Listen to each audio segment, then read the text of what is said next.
Hello guys and welcome back to my new video. तो friend, इस video के अंदर हम बात करने वाले हैं इनकैप्सुलेशन और डेटा हाइडिंग के बारे में। तो गाइस, सबसे पहले हमारे पास इनकैप्सुलेशन क्या होते हैं और इसको कैसे अप्लाई किया जाता है, और जो डेटा हाइडिंग होता है ये इससे किसी तरह सिमिलर होता है। ठीक है, तो इस वीडियो को स्टार्ट करने से पहले सभी से रिक्वेस्ट है कि इस वीडियो को लाइक करें एंड साथ ही साथ इस वीडियो को चैनल को सब्सक्राइब करें। तो हमारे पास सबसे पहले क्या होता है, एक क्लास होता है। जो क्लास होता है उसके अंदर इनकैप्सुलेशन कंसेप्ट क्या करते हैं, अप्लाई करते हैं। ठीक है, तो इसका नाम मुझे रखना होगा एज आ, चलो मैं काम करता हूँ, यहाँ पर मैं लिखता हूँ सम मैं लिखता हूँ। ठीक है, मैं सम लिखता हूँ। ओके, अब मुझे यहाँ पर क्या करना है, मैंने तो क्लास का नाम सम लिखा। ठीक है, तो गाइस इस क्लास के अंदर हम क्या क्या क्या करना है, एक इनकैप्सुलेशन इनकैप्सुलेशन जो रूल होते हैं अप्लाई करने हैं।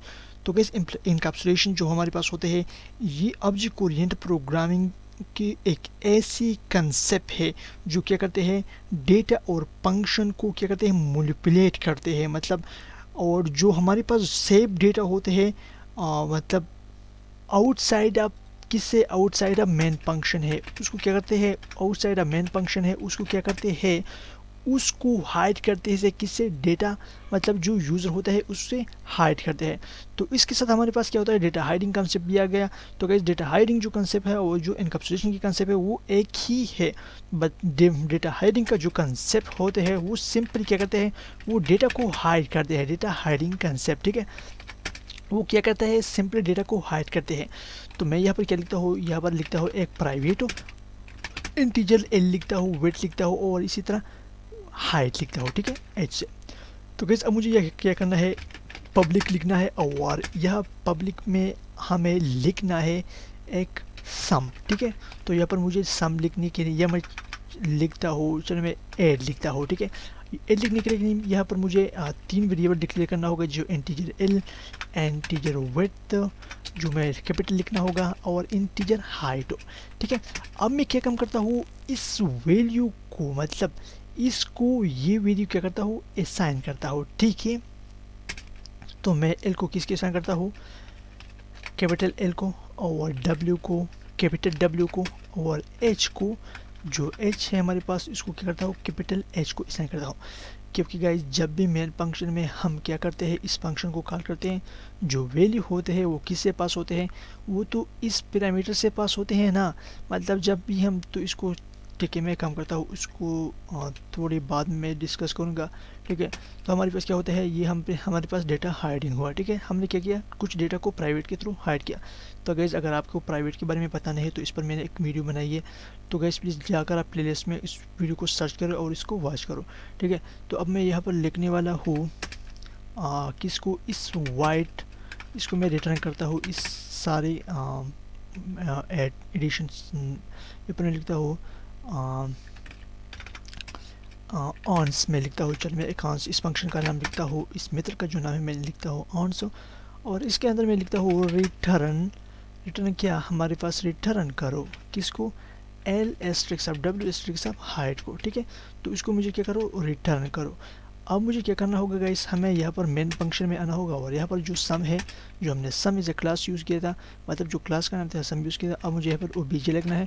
ठीक है, OBJ का बच्चे मैं क्या करता हूँ, O1 लिखता हूँ। ठीक है, O2 भी लिख सकता हूँ। ठीक है, कितने भी ऑब्जेक्ट हो आप डिक्लेयर कर सकते हो।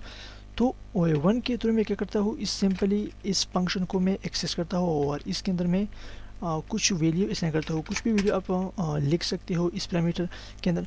तो गैस क्या होता है, जब भी कंपाइलर कॉल होता है तो कंपाइलर क्या करते हैं, सबसे मेन फंक्शन में हमारे पास क्या आता है, मेन फंक्शन में आता है। ठीक है, जब मेन फंक्शन में आता है तो क्या करता है, इसकी बॉडी को चेक करता है कि इसके अंदर क्या है। तो ये देखता है कि हमारे पास क्या है, इस सम यूज़ हुआ है। तो इस सम को पता करने के लिए क्या करता है, यहाँ पर आता है।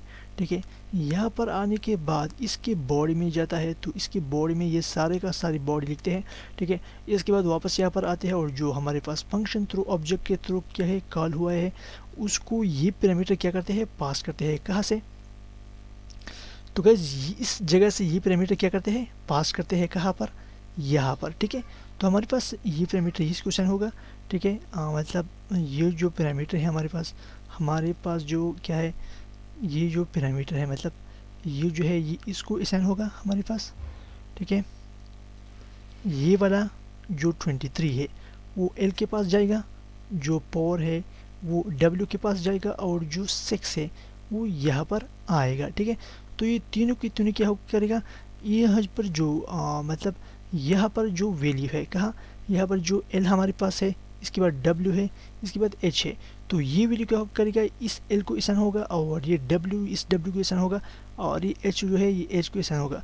जो दूसरा फंक्शन हमने यूज़ किया है, ठीक है, आंसर, तो ये आंसर के थ्रू क्या होगा, मल्टीप्लाई होगा जो हमने रिटर्न किया है, और यहाँ पर इसको हमने क्या करना है, अब इसको कॉल करना है। ठीक है, तो इसको कॉल करने के लिए मैं क्या करता हूँ, सिंपल यहाँ पर लिखता हूँ o2 डॉट ऑन्स। ठीक है, एक काम करता हूँ मैं इसको सी आउट भी करता हूँ। ठीक है, तो हमारे पास रिजल्ट इज,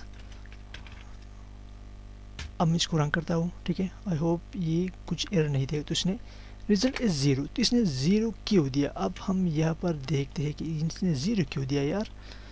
इसको तो हमने बिल्कुल ठीक भी किया, फिर भी इसने, ओके गाइस, इसने 0 इसलिए दिया क्योंकि यहाँ पर हमने जो O2 ऑब्जेक्ट यूज़ किया था उसके अंदर कुछ वैल्यू मौजूद नहीं थी।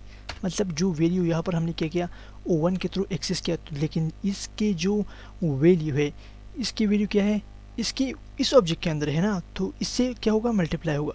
तो हमें क्या करना होगा, इस O1 यहाँ पर O2 को O1 यूज़ करना होगा। ठीक है, तो हमारे पास यह फैक्स रिजल्ट आएगा। ठीक है, तो मैं इसको रन करता हूँ, तो हमारे पास रिजल्ट इज़ 552, तो हमारे पास क्या है, इज़ अ रिजल्ट है। ठीक है, तो ये हमारे पास क्या है, एक इनकैप्सुलेशन कंसेप्ट है, क्योंकि यहाँ पर हमने क्या किया, कुछ फंक्शन को मैनिपुलेट किया, किसके थ्रू, डेटा हाइडिंग के थ्रू, डेटा के थ्रू। तो ये क्या होता है, इस इनकैप्सुलेशन कंसेप्ट होता है। इनकैप्सुलेशन कंसेप्ट में एक और बात भी हम आपको बताते हैं कि जो इनकैप्सुलेशन होते हैं, इसके साथ हमारे पास एक डेटा एब्स्ट्रक्शन होता है। ठीक है, अब डेटा एब्स्ट्रक्शन हमारे क्या है, data abstraction to show essential attribute and hide unnecessary information. This is the data abstraction. Abstraction selecting data from a large pool to show only relevant data. ठीक है, तो गाइस जो हमारे पास डेटा एब्स्ट्रक्शन होता है, जो मतलब यूज़र को कोई डेटा होता है जो यूज़र को इसकी कोई ज़रूरत नहीं होते हैं, तो क्या करते हैं, हम उसको छुपाते हैं। ठीक है, मतलब जो बड़े एप्लीकेशन हमारे पास होते हैं, यहाँ पर बड़े एप्लीकेशन के कंसेप्ट भी आते हैं। मतलब ऊप्स लैंग्वेज है, इसने प्रोग्रामिंग का जो फील्ड है उसमें क्या काफ़ी डेवलपमेंट किया है। और यहाँ पर हमारे पास क्या है, ये इनकैप्सुलेशन का सिंपली एक छोटा सा ओवरव्यू था। तो गैस मैं उम्मीद करता हूँ कि ये वीडियो आपको पसंद में आया होगा। तो गैस प्लीज़ इस वीडियो को लाइक करो और साथ ही साथ चैनल को सब्सक्राइब करो। सो गैस नेक्स्ट वीडियो में हम कंस्ट्रक्टर के बारे में बात करेंगे इंशाल्लाह। So thank you for watching this video.